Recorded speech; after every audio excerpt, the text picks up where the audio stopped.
गर्दाखेरि भाग भन्न नमिलेर अगाडिका सरकारहरूले भाग भन्न त गर्नु पर्यो, भाग भन्न गर्दाखेरि भाग भन्न नमिलेर खाली भएको रहेछ। त्यो सबै खाली भएको कुराहरू यो मैले चाहिँ अब तुरुन्तै कति ठाउँमा त राखिसक्यो, अब कति ठाउँमा राख्नुपर्ने ठाउँहरूमा त्यो खाली भएको चाहिँ पदपूर्ति भनौँ न, त्यो पदपूर्तिको कामहरू चाहिँ भइरहेको छ। यो कुराहरू चाहिँ साधारण यो प्रशासनिक कुराहरू हो। र अब मैले अर्को कुरा चाहिँ के छ भन्दाखेरि यो हाम्रो भिसीहरू जो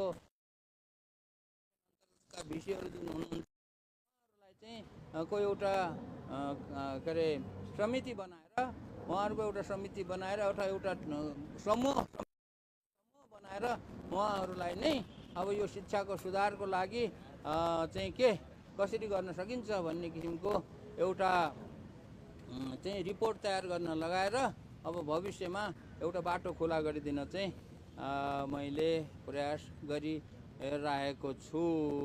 र मेन कुराहरू यही हो। र